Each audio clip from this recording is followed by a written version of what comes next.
ओंकार वेद्य पुरुष पुराण बुद्धेश्च साक्षी निखिलस्य जंतो यो वेत्ति सर्वं न च यस्य वेत्ता परात्मरूपो भुवि रामकृष्णः। শ্রী শ্রী রামকৃষ্ণ লীলা প্রসঙ্গ, ঠাকুরের দিব্য ভাব ও নরেন্দ্রনাথ।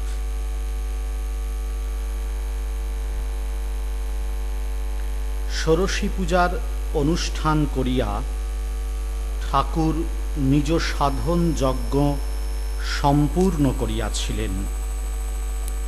উহা সন 1280 সালে ইংরেজি 1873 খ্রিস্টাব্দে সম্পাদিত হইয়াছিল। অতএব এখন হইতে তিনি দিব্য ভাবের প্রেরণায় জীবনের সকল কার্য অনুষ্ঠান করিয়াছিলেন, এ কথা বলিলে অসঙ্গত হইবে না। ঠাকুরের বয়স তখন 38 বৎসর ছিল। সুতরাং 39 বর্ষ হইতে আরম্ভ করিয়া কিঞ্চিদধিক 12 বর্ষকাল তাঁহার জীবনে ওই ভাব নিরন্তর প্রবাহিত ছিল। শ্রী শ্রী জগদম্বার ইচ্ছায় তাঁহার চেষ্টাসমূহ এই কালে অদৃষ্টপূর্ব অভিনব আকার ধারণ করিয়াছিল। উহার প্রেরণায় তিনি এখন বর্তমান যুগের পাশ্চাত্য শিক্ষা সম্পন্ন ব্যক্তিদিগের মধ্যে ধর্ম সংস্থাপনে মনোনিবেশ করিয়াছিলেন।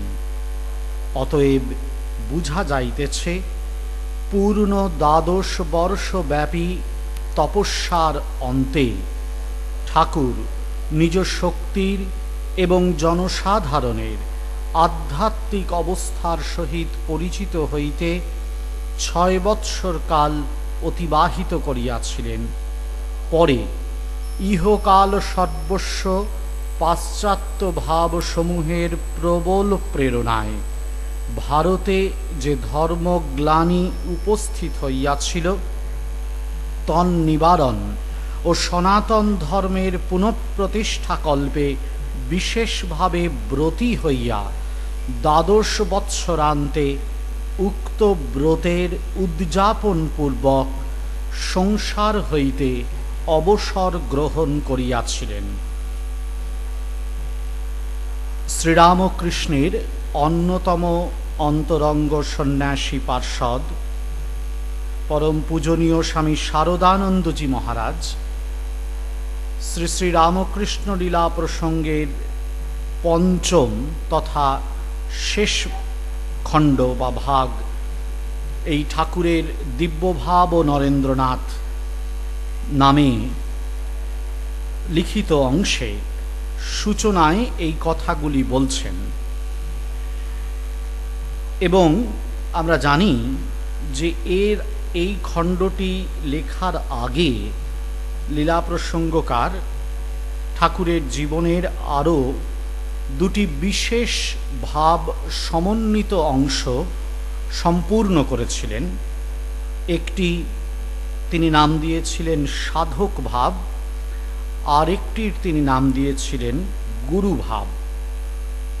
সাধারণভাবে সাধক ভাব বা গুরু ভাব এই 2টি শব্দের তাৎপর্য আমরা সাধারণ অর্থেও বুঝতে পারি, কিন্তু যখন লীলা প্রসঙ্গকার ঠাকুরের জীবনের অন্তলীলার এই পর্বে এসে দিব্যভাব শব্দটিকে ব্যবহার করেন এবং ঠাকুরের জীবনের সঙ্গে তাকে যুক্ত করেন, তখন স্বাভাবিকভাবেই আমাদের মধ্যে প্রশ্ন জাগে যে এই দিব্যভাব ব্যাপারটি কি। বস্তুত লীলা প্রসঙ্গকার স্বয়ং তাঁর গুরুভাব উত্তরার্ধের শেষের দিকে এসে এই দিব্যভাব অবস্থা সম্পর্কে স্বয়ং একটি ব্যাখ্যা উপস্থাপিত করেছিলেন। সেটি আমরা এখানে একবার পড়ে নিতে পারি।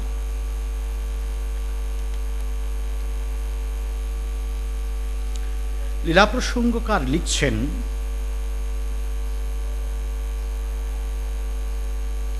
যার শেষ জন্ম সেই এখানে আসবে। ঈশ্বরকে যে একবারও ঠিক ঠিক ডেকেছে, ঠাকুরের এই কথাগুলোর ভিতর এখানে কথাটির অর্থ যদি আমরা মার অভিনব উদার ভাবে এইরূপ করি, তাহা হইলে বোধহয় অযুক্তিকর হইবে না।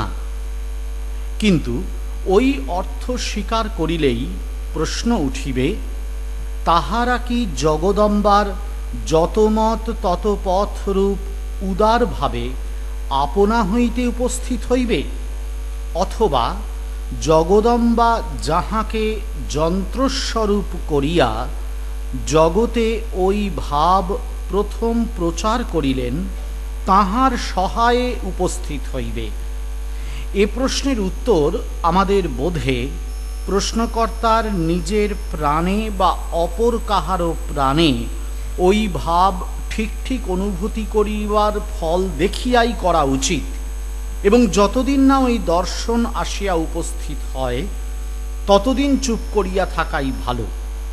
তবে পাঠক যদি আমাদের ধারণার কথা জিজ্ঞাসা করেন, লীলাপ্রসঙ্গকার বলছেন, পাঠক যদি আমাদের ধারণার কথা জিজ্ঞাসা করেন তো বলিতে হয়, ঠিক ঠিক ওই ভাবানুভূতির সঙ্গে সঙ্গে জগদম্বা যাহাকে ওই ভাবময় করিয়া জগতের জন্য সংসারে প্রথম আনয়ন করিয়াছেন, তাহার দর্শনও তোমার যুগপৎ লাভ হইবে, এবং তাহার নির্মাণমোহ মূর্তিতে প্রাণের ভক্তি শ্রদ্ধা তুমি আপনা হইতেই ঢালিয়া দিবে। ঠাকুর উহা প্রার্থনা করিবেন না, অপরেও কেহ তোমায় ঐরূপ করিতে বলিবেন না, কিন্তু তুমি জগদম্বার প্রেমে আপনি উহা করিয়া ফেলিবে। জগদম্বার ইচ্ছায় গুরুভাব কাহারও ভিতর কিঞ্চিন মাত্র সহজ বা ঘনীভূত হইলে ওই পুরুষের কার্যকলাপ, বিহার, ব্যবহার এবং অপরের প্রতি অহৈতুকী করুণা প্রকাশ সকলই মানব বুদ্ধির অগম্য এক অদ্ভুত আকার যে ধারণ করে, ভারতের তন্ত্রকার এ কথা বারংবার বলিয়াছেন। ওই ভাবের ঐরূপ বিকাশকে তন্ত্র দিব্যভাব আখ্যা প্রদান করেন, এবং ওই দিব্যভাবে ভাবিত পুরুষদিগের অপরকে শিক্ষা দীক্ষাদি দান শাস্ত্র বিধিবদ্ধ নিয়ম সকলের বহির্ভূত অসম্ভাবিত উপায়ে হইয়া থাকে, এ কথাও বলেন। কাহারও প্রতি করুণায় তাহারা ইচ্ছা বা স্পর্শ মাত্রেই ওই ব্যক্তিতে ধর্মশক্তি সম্যক জাগ্রত করিয়া তদ্দণ্ডেই সমাধিস্থ করিতে পারেন, অথবা আংশিকভাবে ওই শক্তিকে তাহাদের ভিতর জাগ্রত করিয়া এ জন্মেই যাহাতে উহা সম্যকভাবে জাগরিতা হয় ও সাধককে যথার্থ ধর্ম লাভে কৃতার্থ করে, তাহাও করিয়া দিতে পারেন। পূজনীয় জীবনীকার এইখানে এইভাবেই শাস্ত্রোক্ত দিব্যভাব শব্দটি ব্যাখ্যা দিয়েছেন। ব্যাখ্যাটি খুব স্পষ্ট। সেখানে বলা হয়েছে যে যিনি ঈশ্বর আজ্ঞায় এই জগতে নিজের জীবনে উচ্চতম আধ্যাত্মিক অনুভূতি লাভ করেছেন এবং শ্রী ভগবানের ইচ্ছাতেই সেই আধ্যাত্মিক অনুভূতিকে জগতের জন্য প্রচার করবার কাজে নিযুক্ত হয়েছেন তার জীবনে যে গুরুভাব বা গুরু শক্তির প্রকাশ আমরা দেখি, সেটি আরও ঘনীভূত অবস্থায় বা আরও স্বাভাবিক সহজ অবস্থায় দিব্যভাবে রূপান্তরিত হয়। এবং এই যে দিব্যভাব অবস্থা, সেটির বৈশিষ্ট্য সেই কারণে এখানে জীবনীকার লিপিবদ্ধ করেছেন। সেই বৈশিষ্ট্যটি এই, প্রথমত তার এই দিব্যভাব আরূঢ় সাধক বা মহাপুরুষের আচার আচরণ, তার ব্যবহার আদি সাধারণ মানুষের ধারণার মধ্যে সবসময় আসে না। শ্রীরামকৃষ্ণ বলেছিলেন, অবতার অচিনে গাছ, অর্থাৎ যাকে সহজে চেনা যায় না। শাস্ত্রমুখে ভগবান নিজেও বলেছেন যে সাধারণ মানুষ আমাকে যথার্থ রূপে সবসময় চিনতে পারে না। এটা আমরা দেখেছি যে যারা ভগবৎ শক্তি মূর্তি ধারণ করে আসেন, তারা যেন সাধারণ মানব বুদ্ধির এই পঞ্চ ইন্দ্রিয়ের দ্বারা গ্রাহ্য যে জ্ঞান, তার গম্য হন না, এটি বোঝা যায়।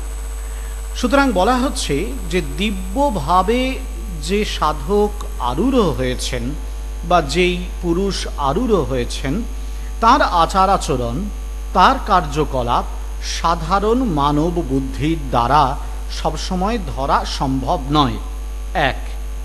দুই, আরেকটি বৈশিষ্ট্য হচ্ছে যে দিব্যভাবে যে পুরুষ ভাবিত বা আরূঢ়, তিনি যখন শিক্ষা দীক্ষা দেন, তিনি যখন শাস্ত্র প্রচার করেন, তখন তা আমাদের পড়া বা আমাদের জানা সহজ যে শাস্ত্রবিধিগুলো, যেন মনে হয় সেই শাস্ত্রবিধিগুলোকে তা অনুসরণ করছে না। মনে হয় যেন অনেক সময় তার শাস্ত্রবিধিগুলিকে উল্লঙ্ঘন করে যাচ্ছে, কিন্তু আসলে তা নয়। এদের যে শিক্ষা দীক্ষা প্রণালী, পূজনীয় জীবনীকার লিখছেন, তা শাস্ত্রবিধিবদ্ধ নিয়মগুলির বাইরে একটি অদ্ভুত উপায়ে সম্ভব হয়ে থাকে, এবং সেগুলো আমরা সাধারণ মানুষ বুঝতে পারি না বটে, কিন্তু সেগুলিই যেন হয়ে ওঠে নতুন শাস্ত্রবিধি। শ্রীরামকৃষ্ণ নিজ মুখেই বলেছিলেন, এখানকার অনুভূতি বেদ বেদান্তকে ছাড়িয়ে গিয়েছে। কথাটার মানে এই নয় যে তিনি বেদ বেদান্তকে অস্বীকার করেছেন, তা নয়। বেদ বেদান্তে যে অনুভূতিগুলো লিপিবদ্ধ আছে, সেগুলো চিরন্তন। সাধকরা বিভিন্ন যুগে বা কালে সেগুলোকে অনুভব করে সেই অনুভবটিকে ভাষায় ব্যক্ত করেছেন। আজ আমরা সেগুলোকেই পাঠ করছি মাত্র, আবার নতুন করে নিজেদের জীবনে বুঝবার চেষ্টা করছি মাত্র। এই অনুভূতিগুলো নিত্য, চিরন্তন।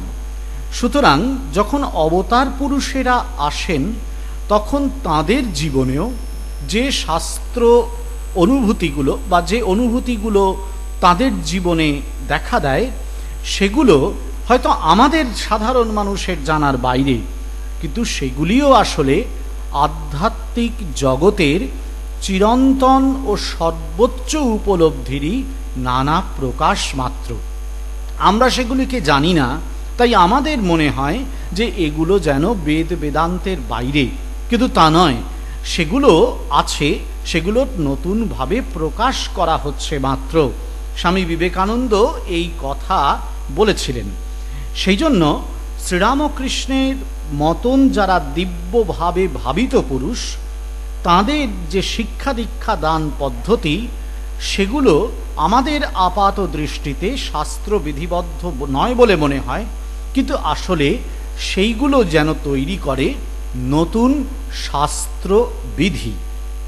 এটি গেল দিব্যভাবে আরূঢ় পুরুষের দ্বিতীয় বৈশিষ্ট্য।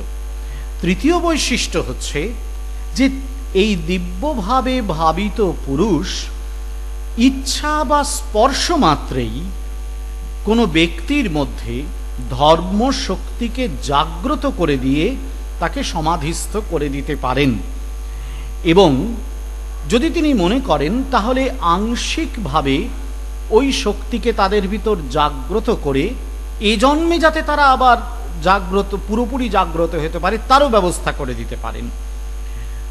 স্বামীজি একবার শ্রীরামকৃষ্ণ সম্পর্কে বলেছিলেন যে দক্ষিণেশ্বরের গোড়ারায় সব করিতে পারেন।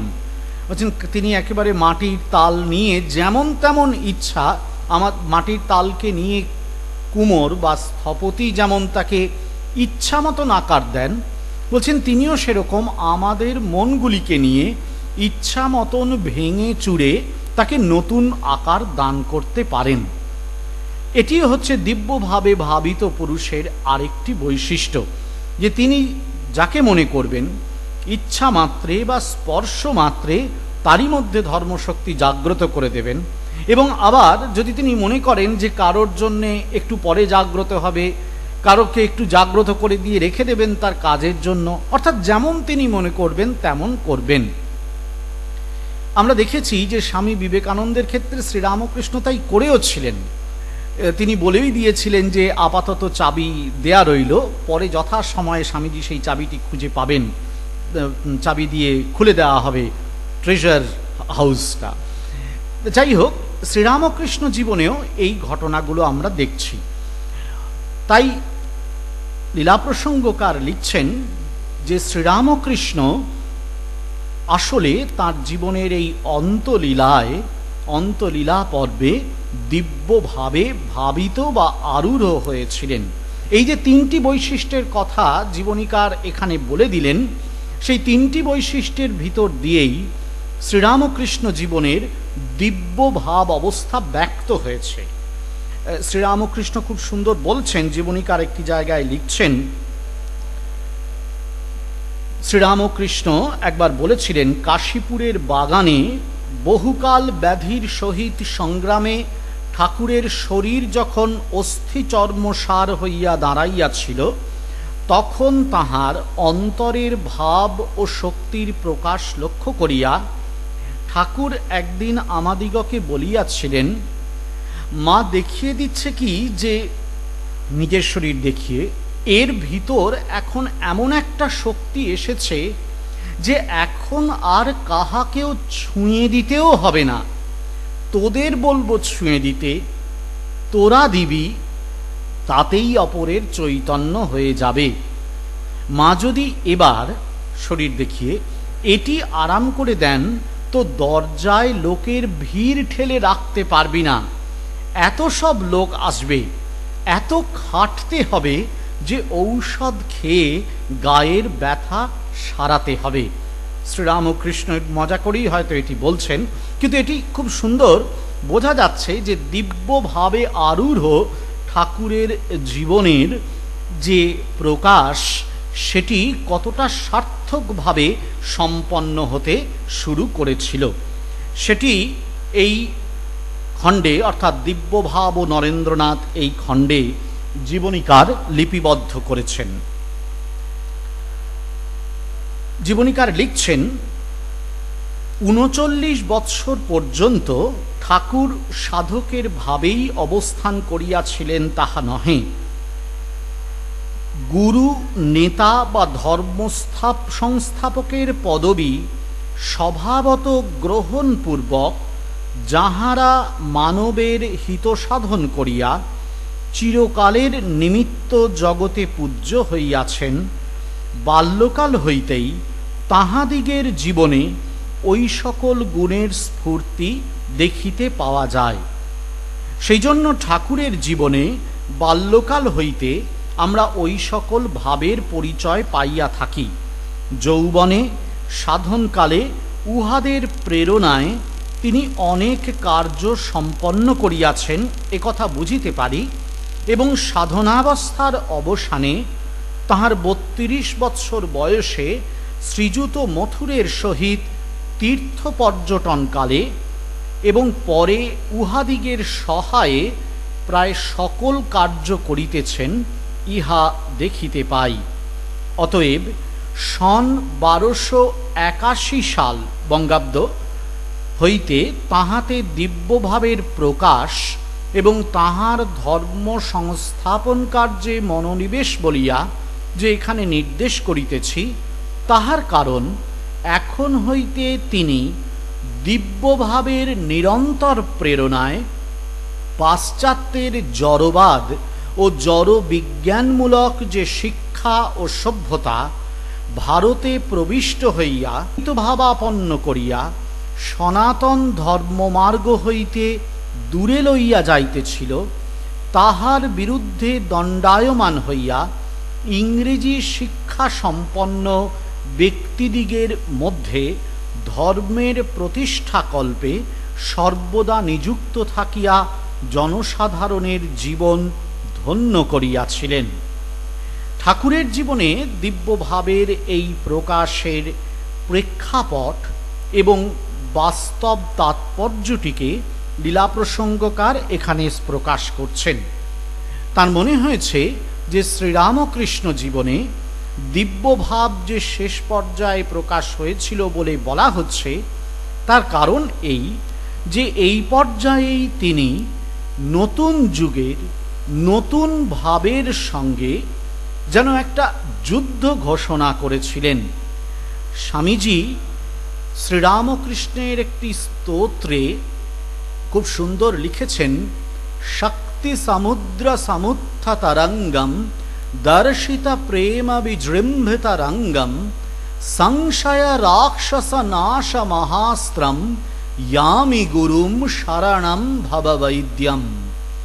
বলছেন যে শ্রীরামকৃষ্ণ নামক যে অবতার চরিত্রটি এই যুগে আবির্ভূত হলেন, তিনি ভববৈদ্য। সে ভববৈদ্যের অনেক বৈশিষ্ট্য বলেছেন, তার মধ্যে একটি বলছেন যে এবারে তিনি একটি রাক্ষসকে বধ করবার জন্য বিশেষ অস্ত্র নিয়ে এসেছিলেন। অতীতে রাম রাবণকে বধ করেছেন, কৃষ্ণ কংস সহ আরো বহুজনকে বধ করেছেন, হিরণ্যকশিপুকে বধ করেছিলেন স্বয়ং নৃসিংহ। সুতরাং এবারেও মনে হচ্ছে যেন অবতার কাউকে বধ করছেন। স্বামীজি বলছেন এবারের রাক্ষসটির নাম হল সংশয়, সন্দেহ, সংশয়। আমাদের পাশ্চাত্য জড়বিজ্ঞান, পাশ্চাত্যের দর্শনের একটি বিরাট পরিমাণ অংশ ঊনবিংশ শতাব্দী বা তার কিছুটা আগে থেকেই ঘোষণা করতে শুরু করেছিল যে এই সব ধর্মবিশ্বাস, ঈশ্বর বিশ্বাস এগুলো মিথ্যা। একজন দার্শনিক ঘোষণা করেছিলেন, god has died yesterday, man is born today. আরেকজন দার্শনিক বলেছিলেন যে ভাগ্য ভালো, বুড়ো ঈশ্বরটা মরে গেছে। এই রকম ঘোষণাগুলো পাশ্চাত্যের দার্শনিকেরা যখন ঘোষণা করতে শুরু করেছেন এবং পাশ্চাত্যের বিজ্ঞান যখন ধর্ম বিশ্বাসের মূলে কুঠারাঘাত করছে, তারই ঢেউ এসে লেগেছিল আমাদের এই দেশের তীরভূমিতে। এবং আমাদেরও অনেক শিক্ষিত মানুষ তারা মনে করতে শুরু করেছিলেন যে আসলে এই ধর্ম, ঈশ্বর এগুলোকে মাথায় নেয়ার এত দরকার নেই। সেটির বিপক্ষেই শ্রীরামকৃষ্ণ দাঁড়িয়েছিলেন ঊনবিংশ শতাব্দীর সেই শেষ পর্যায়ে। নিশ্চয়ই আরো অনেকেই এর বিরুদ্ধে যুদ্ধ ঘোষণা করেছিলেন, কিন্তু তারা কেউই, ইতিহাস বলেছে, দেখিয়েছে যে তাদের এই যুদ্ধ বা ধর্ম বিশ্বাসকে নিয়ে তাদের যে এগিয়ে আসার চেষ্টা, কোনোটা সার্থকতা লাভ করেনি। ইতিহাসের পাতায় আজ তারা ক্রমশ অপসৃয়মান। কিন্তু রামকৃষ্ণ শক্তি বা রামকৃষ্ণ অবতারের এই আবির্ভাব এবং তার প্রতিষ্ঠা ও প্রচার পাশ্চাত্য জড়বিজ্ঞান বা পাশ্চাত্য দর্শনের এই যে একটি অবিশ্বাসজাত অগ্রগতি বা অবিশ্বাসজাত বক্তব্য, তাকে চ্যালেঞ্জ জানাতে পেরেছে। সত্যিকারের চ্যালেঞ্জ জানাতে পেরেছে। অনেক সময় আমরা এরকম শুনি যে ধর্মবিশ্বাসকে চ্যালেঞ্জ জানাচ্ছে বিজ্ঞান, কিন্তু আমাদের আজ যেন বেশি করে মনে হয় যে পাশ্চাত্যের বিজ্ঞান দর্শন, যারা কিনা এই ধর্মবিশ্বাস, ঈশ্বর বিশ্বাস এগুলোকে ভ্রান্ত বলে ঘোষণা করতে চাইছে, রামকৃষ্ণ জীবন, রামকৃষ্ণ শক্তি তাদেরই বিরুদ্ধে চ্যালেঞ্জ। তারা যেন শ্রীরামকৃষ্ণের কাছে এসে আর কিছুতেই নিজেদের ঠাঁই খুঁজে পাচ্ছে না, বারবার যেন হারিয়ে ফেলছে নিজেদেরকে, দিশেহারা হয়ে যাচ্ছে। আমরা দেখেছি ঊনবিংশ শতাব্দীর সেই পর্বে যারা পাশ্চাত্যের এই অজ্ঞেয়বাদের শিক্ষা নিয়ে শ্রীরামকৃষ্ণের কাছে এসেছিলেন, তারা অনেকেই শ্রীরামকৃষ্ণের কাছে হার মেনেছিলেন। তার মধ্যে এই যে বিশেষ দিব্য ভাবের প্রকাশ ঘটেছিল, লীলাপ্রসঙ্গকার বলছেন সেটি এই হার মানানোর কারণ। সেটি লীলাপ্রসঙ্গকার এখানে বলছেন দিব্যভাবের পূর্ণ প্রকাশ একমাত্র অবতার পুরুষ সকলেই দেখিতে পাওয়া যায়। জগতের আধ্যাত্মিক ইতিহাস ওই বিষয়ে সাক্ষ্য প্রদান করে। ওই জন্যই অবতার চরিত্র আমাদের নিকটে চির রহস্যময় বলিয়া প্রতীয়মান হয়। বাস্তবিক আমরা কল্পনা সহায়ে মায়ারহিত ব্রহ্মজ্ঞানাবস্থার আংশিক চিত্র মনোমধ্যে অঙ্কিত করিতে পারি, কিন্তু ওই অবস্থায় যাহারা সহজ ও স্বাভাবিকভাবে সর্বদা অবস্থান করেন, তাহারা কিভাবে, কোন উদ্দেশ্যে, কখনো আমাদিগের ন্যায় এবং কখনো অসীম শক্তিসম্পন্ন দেবতার ন্যায় কার্যাদি অনুষ্ঠান করেন, তাহা ধরিতে বুঝিতে পারি না। আমাদিগের মন বুদ্ধি দূরে থাকুক, কল্পনা পর্যন্ত ওই বিষয়ে অগ্রসর হইয়া সর্বতোভাবে পরাজয় স্বীকার করে। অতএব শ্রীরামকৃষ্ণ জীবনের এই কালের কার্যাবলীর সম্যক আলোচনা যে সম্ভবপর নহে তাহার বলিতে হইবে না। সুতরাং তাহার এই কালের কার্য পরম্পরার উল্লেখ মাত্র করিয়া উহাদিগের সফলতা দর্শনে যেটি যে উদ্দেশ্যে সম্পাদিত বলিয়া আমরা ধারণা করিয়াছি, তাহাই কেবল পাঠককে বলিয়া যাইব। কার্যের গুরুত্ব দেখিয়াই আমরা কারণের মহত্বের সর্বত্র পরিমাণ করিয়া থাকি। ঠাকুরের এই কালের কার্যাবলীর অলৌকিকত্ব অনুধাবন করিয়া তাহার অন্তরে দিব্য ভাবের কতদূর অদৃষ্টপূর্ব প্রকাশ উপস্থিত হইয়াছিল, তাহার হৃদয়ঙ্গম করিতে আমাদের বিলম্ব হইবে না। দিব্য ভাবারূঢ় শ্রীরামকৃষ্ণদেবের কার্য সকল অতঃপর কেবলমাত্র ধর্ম সংস্থাপনোদ্দেশ্যে অনুষ্ঠিত হইলেও উহাদিগের মধ্যে 7টি প্রধান বিভাগ দৃষ্ট হয়, দেখিতে পাওয়া যায়। জীবনীকার বলছেন যে এই দিব্য ভাবারূঢ় অবস্থায় শ্রীরামকৃষ্ণদেবের জীবনে 7টি ভাগে ধর্ম সংস্থাপন রূপ কার্য হয়েছিল। এই 7টি ভাগ কি কি সেটি জীবনীকার দেখাচ্ছেন। প্রথম, তিনি তাহার সতীসাধ্যী সহধর্মিণীর ধর্মজীবন অপূর্বভাবে গঠিত করিয়া তাহাকে অপরে ধর্মশক্তি সঞ্চারের প্রবল কেন্দ্রস্বরূপা করিয়া তুলিয়াছিলেন। রামকৃষ্ণ অবতার লীলায় এটিও একটি অনন্য ঘটনা, ইউনিক ফেনোমেনন, যে অবতার হিসেবে অবতার সঙ্গিনীকেও এত গুরুত্ব দেয়া, বস্তুত অভিন্ন একটি আসনে স্থাপন করা। এর আগেও অবতার লীলায় অবতার শক্তিরা এসেছেন। শ্রীরামের সঙ্গে সীতা, কৃষ্ণের সঙ্গে রাধা এবং চৈতন্যদেবের সঙ্গেও বিষ্ণুপ্রিয়া। কিন্তু আমরা তাদের আধ্যাত্মিক কার্যাবলীর ইতিহাসে বা পরবর্তী আধ্যাত্মিক ইতিহাসে কোথাওই এদের সেই প্রবল গুরুত্ব খুঁজে পাই না। নিশ্চয়ই স্বয়ং চরিত্রে এরাও উজ্জ্বল, মহিমায় এরাও মণ্ডিত, কিন্তু অবতার লীলার যে নির্দিষ্ট উদ্দেশ্য, সেই উদ্দেশ্য পরিপূরণ করার জন্য এই অবতার শক্তিরা কি কাজ করেছিলেন, অন্তত আমাদের কাছে সেটি খুব স্পষ্ট হয়ে ওঠে না। হয়তো সীতার ক্ষেত্রে কিছুটা, রাধার ক্ষেত্রে কিছুটা অংশত দেখা যায়, কিন্তু তার কোনো স্পষ্ট লেখচিত্র আমাদের সামনে নেই। অন্তত অবতার নিজে তাকে স্থাপন করে গেছেন এতটা নেই। কিন্তু শ্রীরামকৃষ্ণ সেটি করেছিলেন। ষোড়শী পূজা তিনি করলেন, মায়ের মধ্যে শক্তির, দিব্য শক্তির জাগরণ তিনি ঘটালেন। তাতেই থেমে থাকলেন তা নয়, তিনি কিন্তু স্পষ্ট শ্রীমা সারদা দেবীকে তার যে কার্যাবলী তার ভার দিয়ে গেলেন, বলে গেলেন যে তোমাকেও করতে হবে। মা চাননি, কিন্তু পরিষ্কার বলেছিলেন যে তোমাকেও এই ভার নিতে হবে। বলেছিলেন কলকাতার লোকগুলো পোকার মতো কিলবিল করছে, তোমাকে এদের দেখতে হবে। এটি কিন্তু অদ্ভুত ব্যাপার। ঊনবিংশ শতাব্দীর সেই সময়ে যখন নারী শক্তির জাগরণ হয়নি, অনেক শিক্ষিত সংস্কৃতিবান বংশ বা গোষ্ঠী তারাও নারীকে শিক্ষিত করেও নিজেদের একটি ছোট্ট পরিধির মধ্যে সীমাবদ্ধ রাখছেন, তাদেরই সারস্বত পরিধিতে।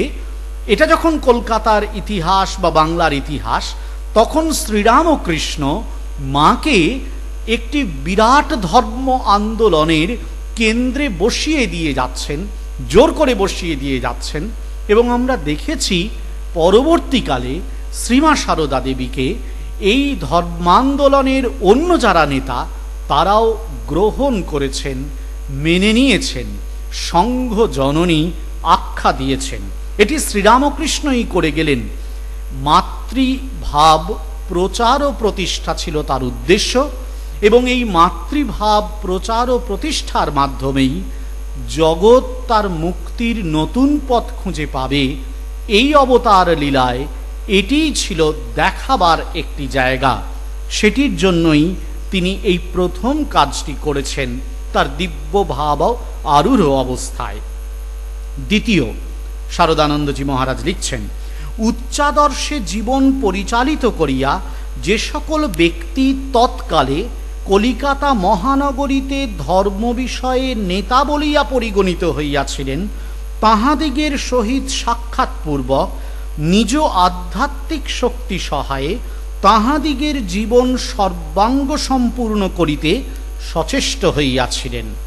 মহর্ষি দেবেন্দ্রনাথ ঠাকুর, শিবনাথ শাস্ত্রী, কেশবচন্দ্র সেন, শশধর তর্কচূড়ামণি, বিজয় কৃষ্ণ গোস্বামী, তৎকালীন কলকাতা নগরীর এই যে অগ্রগণ্য ব্যক্তিরা, যারা নিজ নিজ মত অনুসারে একটি ধর্মভাব জাগরণের চেষ্টা করেছিলেন, এদের সকলের সঙ্গেই শ্রীরামকৃষ্ণের দেখা সাক্ষাৎ হয়েছিল।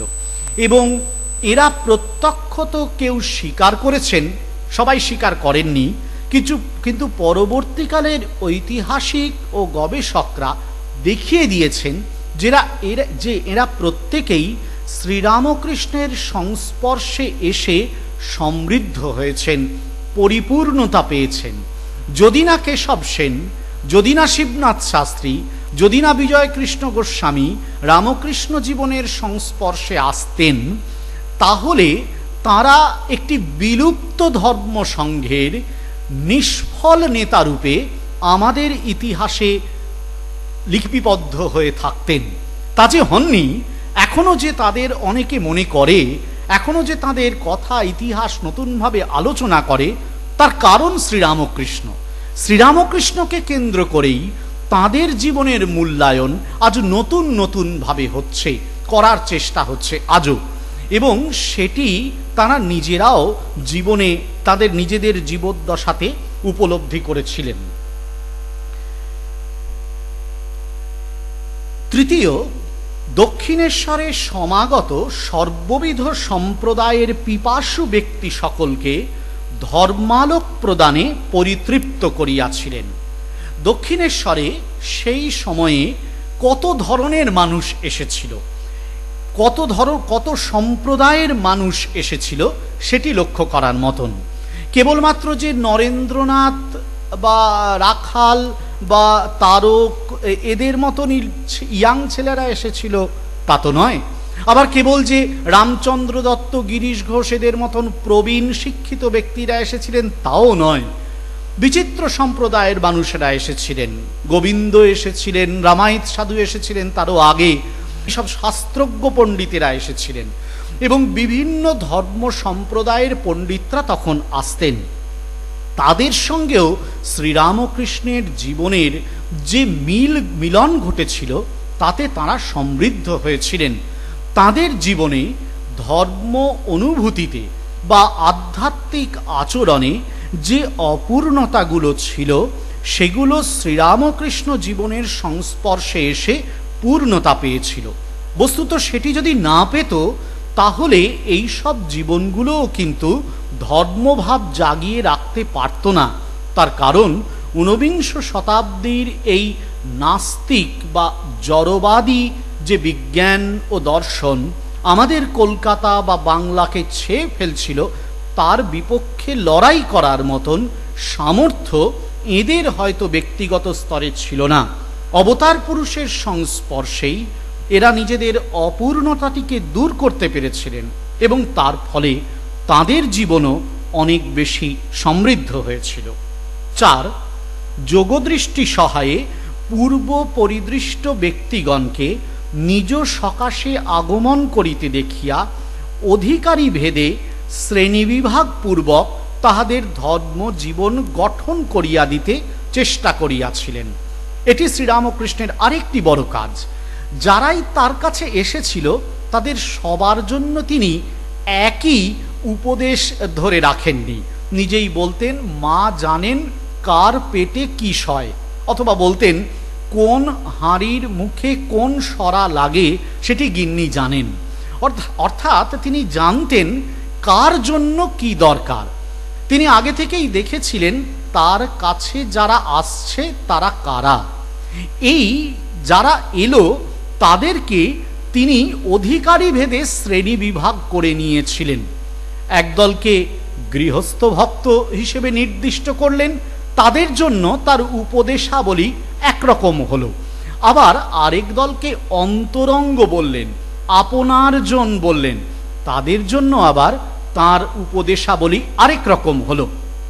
এবং উভয়কে তিনি দুদলকেই তিনি তাদের উপযোগী জীবন গঠনে প্রেরণা দিলেন। রামদত্তকে নরেনের মতন জীবন গঠন করতে বললেন না, আবার রাখালকে গিরিশ ঘোষের মতন জীবন গঠন করতে বললেন না। এইটি হচ্ছে শ্রীরামকৃষ্ণের বৈশিষ্ট্য। শ্রেণী বিভাগ করে যার যে ভাব, সেই ভাব অনুযায়ী তার আধ্যাত্মিক জীবন গঠনের জন্য তিনি নিজে থেকে ঠিক করে নিলেন। দিব্যভাবে আরূঢ় ব্যক্তি বা দিব্যভাবে আরূঢ় পুরুষই এটি করতে পারেন। পঞ্চমত, ওই সকল ব্যক্তিদিগের মধ্যে কতকগুলিকে ঈশ্বর লাভের জন্য সর্বস্ব ত্যাগরূপ ব্রতে দীক্ষিত করিয়া সংসারে নিজ অভিনব উদার মত প্রচারের কেন্দ্র স্থাপন করিয়াছিলেন। এবার শ্রেণীবিভাগ হয়ে গেল, কিন্তু শ্রেণীবিভাগ হয়ে গেলেও তিনি জানতেন তার এই কার্যে নেতৃত্ব দেবে কারা।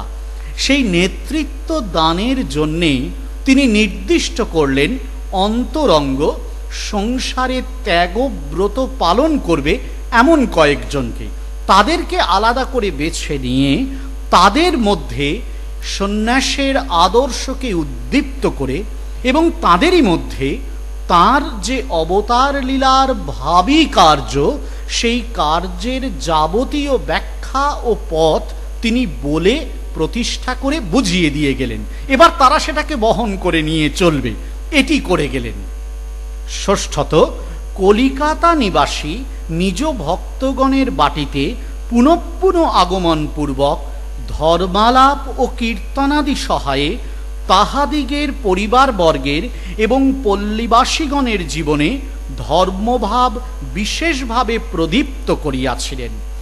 নিজে তিনি কলকাতায় এসে উপস্থিত হতে লাগলেন গৃহস্থ ভক্তদের জন্য।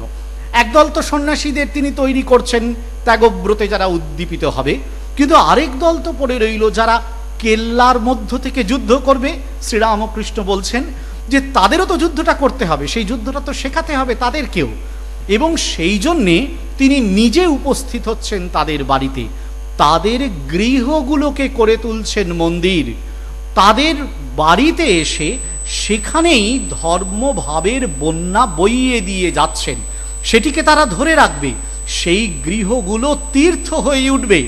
সেই কলকাতা নগরীর পথ ঘাটে এক সময় মানুষ চলতে চলতে বলবে যে এইখানে শ্রীরামকৃষ্ণ এসেছিলেন।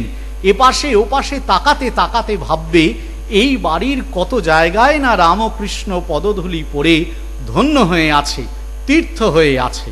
অবতার পুরুষ এইভাবেই নতুন সভ্যতার কেন্দ্রভূমিকে করে তুললেন, তার ভাবী কার্য বা ভাবান্দোলনের একটি কেন্দ্র তীর্থভূমি। এবং 7, অপূর্ব প্রেমবন্ধনে নিজ ভক্তগণকে দৃঢ়ভাবে আবদ্ধ করিয়া তাহাদিগের মধ্যে এমন অদ্ভুত একপ্রাণতা আনয়ন করিয়াছিলেন যে উহার ফলে তাহারা পরস্পরের প্রতি অনুরক্ত হইয়া ক্রমে এক উদার ধর্ম সংঘে স্বভাবত পরিণত হইয়াছিল। এই এত কিছু যে করলেন, এর আগে যে 6টি বলা হলো, কেন করলেন? জীবনীকার বলছেন শেষটাই হচ্ছে যে একটি উদার ধর্ম সংঘ তৈরি করতে হবে। তার মূল কথা কি হবে? ভালোবাসা, প্রেম, এমন ভালোবাসা যা জগতে কারোর কোনো প্রতিদানের অপেক্ষা রাখে না। আধ্যাত্মিক সাধনা, আধ্যাত্মিক অনুভূতি ব্যতীত এ ভালোবাসা স্থায়ী হতে পারে না।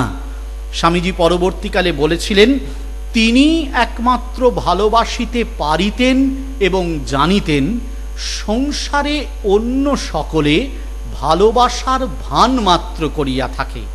মা বলেছিলেন যে ভালোবাসাতেই তার সংসার চলছে। আজও রামকৃষ্ণ সংসার যে চলছে তার কারণ হচ্ছে এই অপূর্ব ভালোবাসা। সংসারের সাধারণ ভালোবাসার সঙ্গে এই ভালোবাসার একটি নিশ্চিত পার্থক্য আছে। সংসারের সাধারণ ভালোবাসা ভালোবেসে প্রতিদানের অপেক্ষা করে। রামকৃষ্ণ সংসারের এই ভালোবাসা কোনো প্রতিদানের অপেক্ষা করে না, সে ভালোবাসে ভালোবাসার জন্যেই, এবং সেই ভালোবাসা আসলে মানুষের মধ্যে চৈতন্যকে জাগরিত করে দিয়ে যায়, সংসারে সবার আধ্যাত্মিক প্রগতিকে সুনিশ্চিত করে।